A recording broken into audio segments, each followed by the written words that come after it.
Hello students and welcome to the chapter of solutions. Solutions are defined as homogeneous mixtures. They are made of two components. The first component is the solute or solutes, because you can have more than one solute, which are the substances occurring in the smaller amount, and the solvent, which is the substance occurring in the larger amount.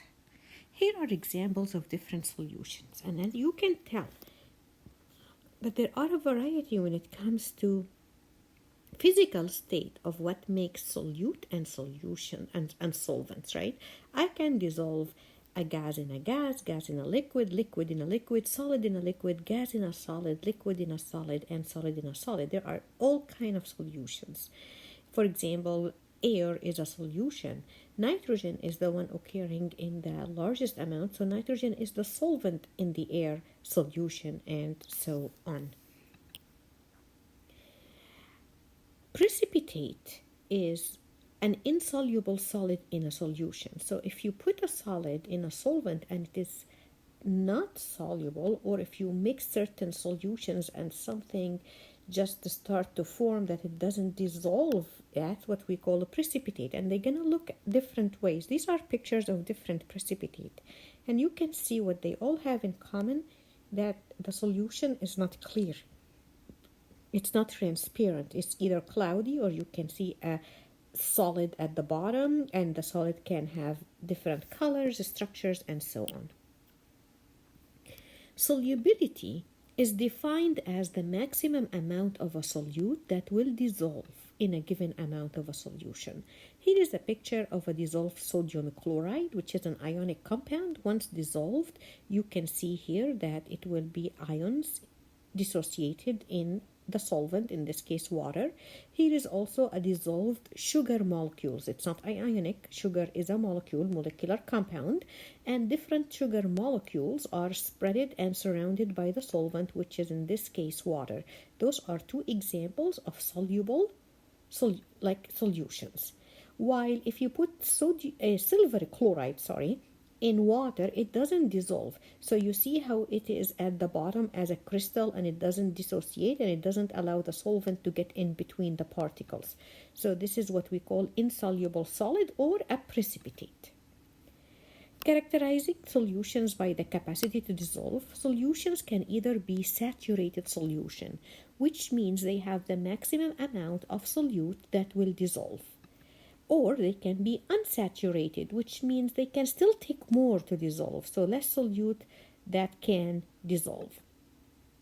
Or they can be super saturated, which means they have more solute than they can dissolve. So if I want to make a super saturated solution at a given temperature, there is only certain amount, for example, of sodium acetate that I can dissolve. However, I can trick my solution and keep adding sodium acetate. It will not be soluble, but if I heat it and then let it cool down at room temperature, you will see that the crystals of sodium acetate will start to form. Those are the extra crystals that were not supposed to be soluble at room temperature once you cool it down. Crystal rapidly forms after adding a seed of crystals to the supersaturated solution. So what you want to figure out here, that this solution here is after being heated and it's super saturated. What do I mean by that? I did put more than the solution can dissolve at room temperature, and I tricked it by heating it to make everything soluble. But once it cooled down, first it will look clear like that, and this is when I'm gonna call it super saturated. If I want the extra things to start to show up and crystallize, I let it cool down, and I initiate that by adding one small little seed, one crystal of sodium acetate. That seed will make all the extra amount that was added to crystallize and show as a precipitate. So if I added 30 grams of sodium chloride to 100 milliliter of water, I'm going to get a solution. And if I added 40 grams of sodium chloride to 100 milliliter of water, I'm also going to get a solution. But watch how at the bottom, some of it did not dissolve. So because it turned out that the solubility of sodium chloride is 36. No wonder why all the 30 grams were soluble, because it can take up to 36 grams in 100 ml of water as long as I am at 25 degrees Celsius. When I added 40 grams of sodium chloride, again, the capacity is only 36. So only 36 will dissolve, and the amount at the bottom will be 4 grams. The one at the top will be called unsaturated solution because it can take more. It can take another 6 grams. The one at the bottom is called saturated because it has the max it can possibly have, right? This is not super saturated, guys. Super saturated when I actually can dissolve more than 36. I wasn't able to dissolve more than 36. I dissolved just 36, and the additional 4 grams remain undissolved.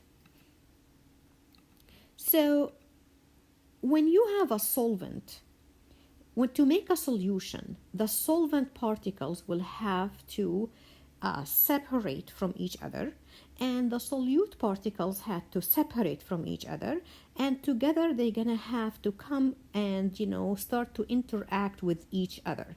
So there is a solvent delta H, which is gonna cost me energy. That has to be endothermic, right? To separate molecules from each other, I'm going to have to overcome intermolecular forces. And solute-solute interaction, delta H2, also has to be positive because I have to separate the intermolecular forces there. And then I'm going to have to create new intermolecular forces between the solvent and the solute. Now, delta H solution is adding all of these together. And there are 2 factors that will affect if dissolving will occur. If the total delta H solution is lower in energy, negative, that's great, which means that the newer interaction between the solvent and the solute were even better than the ones I had. Like, it was worth it to break the solvent and the solute because the payoff, delta H3, was exothermic and was larger in the amount. So that's one reason why we actually can dissolve solute in solvent. The other reason is we make the inherent tendency toward disorder. When you go to 1B, you will learn about entropy, and you will see that nature prefer disorder. And you can tell that the picture here of the solution is have more disorder than solvent and solute on their own. So that's what encouraged the solution process to take place. One more picture of that, you can see that there is a solvent-solvent interaction at the top, this right here, and then there is a solute-solute interaction at the bottom. However, I want to now create, when I make a solution, I'm creating a new one between the solute and the solvent, and this is why it becomes favorable, because those together are stronger than breaking the original 2 interactions. So solute and solvent attraction must overcome the solute-solute and the solvent-solvent interactions. Here is another view of what happens when you dissolve, like, for example, sodium chloride in water. It starts as a crystal, which is the purple and green spheres, and then each ion becomes surrounded by water because they are making those like favorable interaction that you saw in the previous slide between the cations and water and the anions and water. So if you see in the last picture, you will see how the green spheres, which are the chloride, surrounded by water molecules, and the purple spheres surrounded by water molecules. Now remember, water is very polar. So this is an ion polar intermolecular force that's very favorable. See how the cations are surrounded by the partially negative end of water, while the chlorides are surrounded by the partially positive end of water. Now, the rule of thumb that you have to know when it comes to solubility, that like dissolves like. What does that mean to you? Polar dissolves polar, and nonpolar dissolves nonpolar. So substances with similar intermolecular forces are definitely soluble. Nonpolar dissolve in nonpolar. For example, carbon tetrachloride is soluble in benzene. What do they both have in common? Nonpolar. Polar and ionic compound will dissolve in polar solvents. So ethanol, which is polar and makes hydrogen bonding, will be soluble in water, which also can make hydrogen bonding. Sodium chloride, which is ionic, and water, which is polar, and ammonia, which is polar, will also be soluble in polar solvents. Miscible is another term that we use in which we have two liquids that are completely soluble in one another in all proportion. So for example, alcohol in water, since they are both liquids, we call them miscible, which means they are completely soluble in one another. Let's practice predicting the solubility. Bromine. Is bromine soluble in benzene or in water? To answer this question, remember, what's the rule we go by? Like dissolves like. Polar dissolves polar, nonpolar dissolves nonpolar. Bromine, which is this molecule right here, that is a nonpolar molecule. So now the question is, between these two solvents, which one is nonpolar? The obvious answer, anything that's made of only carbon and hydrogen has to be nonpolar, so it will be soluble in benzene. Potassium chloride, would it be soluble in carbon tetrachloride or ammonia? Well, potassium chloride is ionic. Ionic compounds are the extreme of polarity, so they have to be soluble in whatever polar, like ammonia. Formaldehyde, which is this compound here, and now I hope you understand that you need to draw Lewis structure, geometry, and determine polarity. Would it be soluble in carbon disulfide or water? Well, you know water is polar. Carbon disulfide is a nonpolar molecule. So this is polar because there is a dipole going this way that is not cancelled, and therefore it will be soluble in water.